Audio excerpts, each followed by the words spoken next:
Hey everyone, welcome to another episode of Becoming a Trusted Voice. I'm your host, Mike Gonzalez. And in this show, we're unpacking the Trusted Voice framework.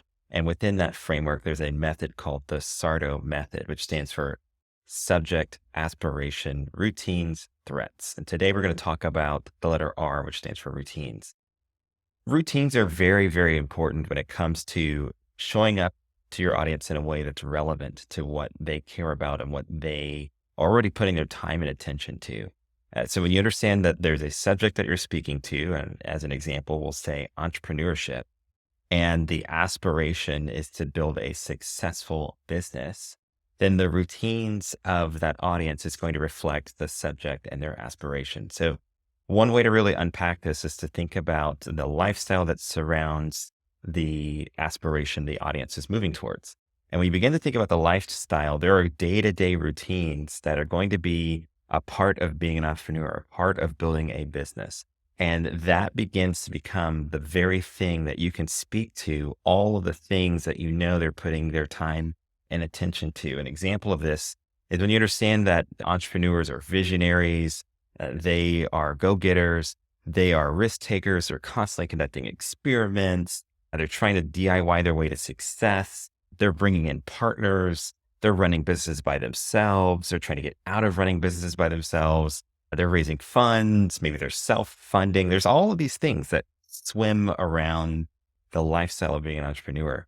You can begin to start making content that speaks to their day-to-day routines. The challenge that many content creators run into is that they have an ideal path of how they think an entrepreneur might want to run their business. And in that, they're speaking to activities that might not necessarily align with some of the activities that an entrepreneur is either aware of or is already doing.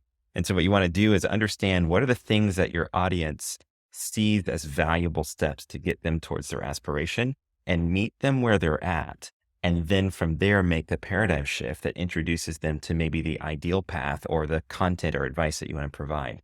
This is how you begin to build momentum as you're building trust, as you're becoming a trusted voice, because you're again showing up in a way that aligns with what your audience is already thinking about, already putting their time and attention to. And now the advice you share, the content you're introducing them to, and potentially even some of the relationships or solutions that you mention in your content begins to feel very timely, very appropriate to the things that they've already made the space in their calendar for. So an example of this would be, again, the subject. If your subject was entrepreneurship and the aspiration was to build a successful company, then some of the routines might look like this: defining a vision and mission, identifying pricing and ideal business models, team building, recruiting, hiring, trading, leading, negotiating with vendors, forming partnerships, staying competitive, marketing activities, streamlining business operations, research and development. And the list goes on. You get the idea.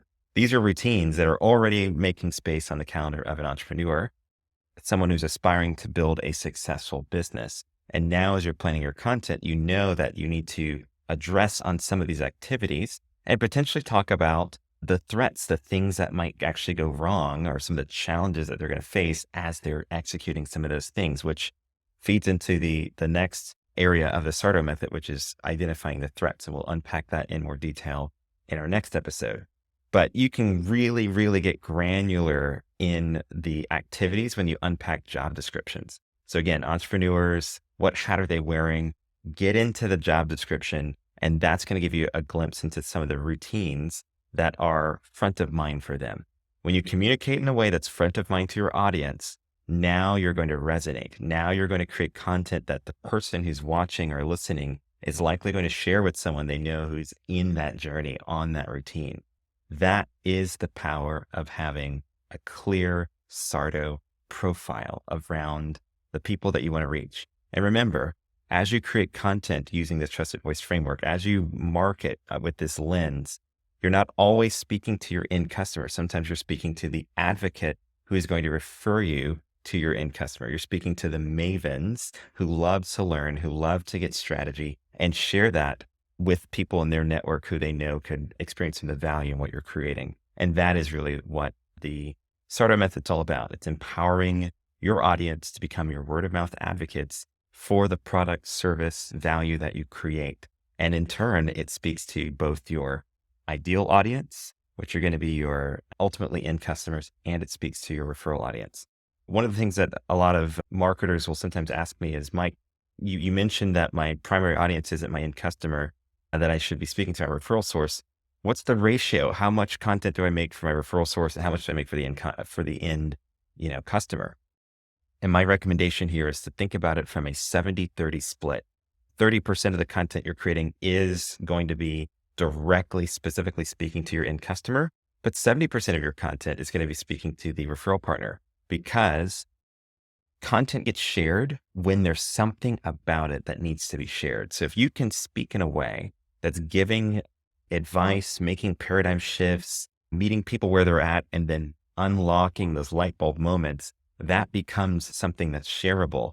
And it's more likely that the people who surround the entrepreneur, the person who's the consultant, the person who might have the relationships inside of the organizations that your end customer wants to work with, is the one who's searching for that advice, who's watching, who's continually learning. And in that, they are in relationship with the ideal customer. And through that, you're able to expand your reach, grow your audience, build trust, show up as a friend, and really increase demand for your pipeline. So that is how you begin to think about the routines. Much of this can be uncovered through audience research. It can be uncovered through, again, looking through your sales data, looking through some of the comments that your audience is making on your social media, your content marketing, your in-person events. These are things that you can pull out even in conversations that are being had in mastermind groups or online forums. There's so many ways to uncover the routines of your audience, but this gives you a glimpse into that whole process. The next episode, we're going to unpack threats. We're going to talk about really getting down to the very thing that motivates your audience to take action to solve the problem that's standing in the way of their aspiration, which sits inside of the SARTO method. So thanks for listening. Look forward to seeing you next episode.